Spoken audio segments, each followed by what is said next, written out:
गहरी रात थी। आसमान में बादल छाए हुए थे और चांद कहीं गायब था। गांव के किनारे पर बसा एक पुराना घर, जिसे लोग भूतिया कोठी कहते थे, आज भी वैसे ही खड़ा था जैसे सालों से खड़ा था। उस घर की खिड़कियां टूटी हुई थीं, दरवाजे जंग लगे हुए थे और उसके आसपास का वातावरण हमेशा ठंडा और डरावना लगता था। लोग कहते थे कि वहां एक आवाज गूंजती है, एक ऐसी आवाज जो किसी को भी पागल कर सकती है। मैं अरुण एक लेखक हूं। मुझे डरावनी कहानियां लिखने का शौक है। मैंने सुना था कि इस घर में कुछ रहस्यमय होता है और मैंने तय किया कि मैं यहां एक रात बिताऊंगा। मेरा दिल तेजी से धड़क रहा था, लेकिन मैंने खुद को समझाया कि यह सिर्फ मेरी कल्पना है। मैंने घर के अंदर कदम रखा। हवा में सनसनाहट थी और मेरे पैरों के नीचे पुराने फर्श की लकड़ी चरमरा उठी। मैंने अपना टॉर्च जलाया और चारों ओर देखा। दीवारों पर पुराने चित्र लटके हुए थे और हर चीज पर मोटी धूल की परत जमी हुई थी।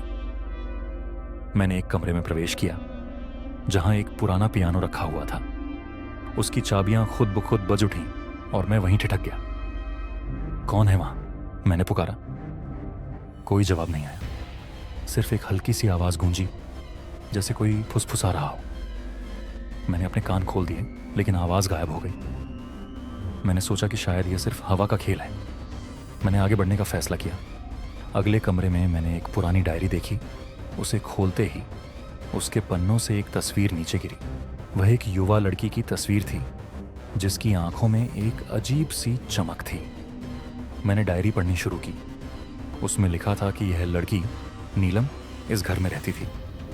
वह गाने की शौकीन थी, लेकिन एक दिन उसकी आवाज अचानक गायब हो गई।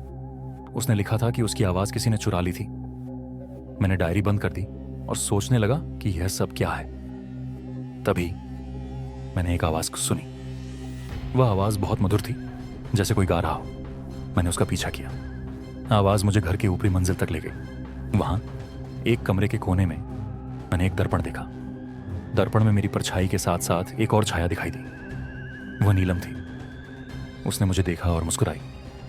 फिर उसने कहा, तुम्हारी आवाज मुझे चाहिए। मैं चिल्लाना चाहता था, लेकिन मेरी आवाज गायब हो गई। मैंने महसूस किया कि मेरा गला सूख गया है। नीलम ने मेरी ओर बढ़ते हुए कहा, अब तुम भी मेरी तरह हो। मैंने अपने आप को वहां से भागते हुए पाया।